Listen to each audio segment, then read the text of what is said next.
New Orleans Pelicans opisyal na ibinigay ang number 17 picks ng Lakers ngayon taon. At ang pinagpipilian ng Lakers kung sino kina Zach LaVine or Trae Young ang kukunin. Yan ang pag-uusapan natin ngayon, pero kung bago ka pa lang sa aking channel, pwede po bang mag-subscribe ka kung nagustuhan mo yung aking video? Kung hindi naman po pa-like na lang po, maraming salamat po mga maka-full court. Opisyal na nga po hindi kinuha ng New Orleans ang draft picks ng Lakers ngayon taon. Ililipat yun sa 2025 kung saan ang doon yung mga consensus top pick tulad ni Cooper Flagg, Ace Bailey at Dylan Harper. Parang katulad lang din ito noong nakaraang taon na meron agad inaabangan ng mga players sa draft, pero pagdating ng college season, bumaba ang mga drop stack. So hindi pa sigurado 2025 kung mga high-profile pick ang makukuha ng New Orleans. Kaya tumagal ang desisyon ng New Orleans regarding sa number 17 pick ng Lakers ay dahil inintay muna nila kung merong interesado sa trade sa number 17 pick bago sila nagdesisyon. Ang usualing nakikita ko sa headline na ito, si Bronny James, ang intention kunin ng Lakers. Kasi nakaabang doon ang Suns sa first round, ang Golden State nakaabang na din sa second round, pero hindi talaga yung big deal sa Lakers. Technically, tapos na ang Anthony Davis package sa Pelicans dahil nailipat na yun sa 2025 at malaking impact yun sa Lakers pagdating ng off-season.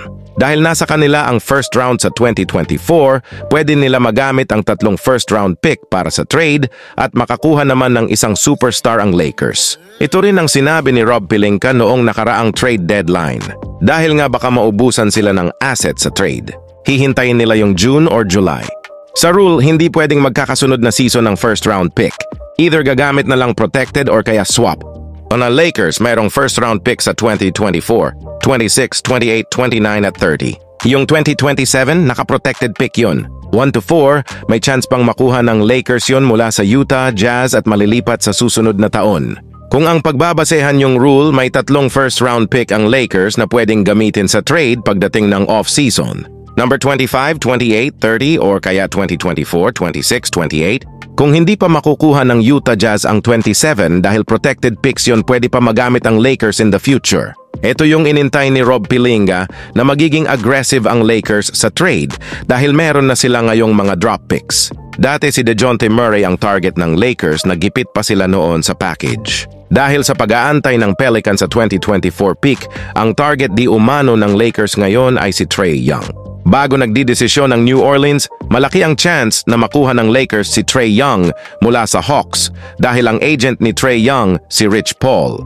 Nung mid-May pa nga lang, ngayon taon, umalis si Trae Young sa Clutch Sport. After ng move ni Trae Young, bumaba ang chances ng Lakers na makuha naman si Trae Young mula Hawks. Ayon niyan sa report. Actually, mahirap makuha si Trae Young kung hindi nagbabayad ng tax ang Lakers. $43 to $48 million pa ang kontrata niya.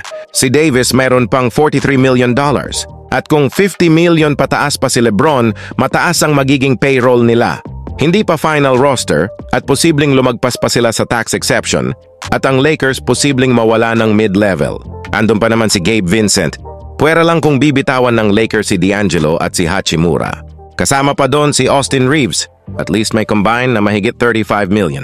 Sa kanila tatapatan ng Lakers yung kontrata ni Trae Young kung makikipag-trade sila sa Atlanta Hawks. Hindi nga lang nila magagamit si D'Angelo sa package kapag nag-decline siya ng kontrata.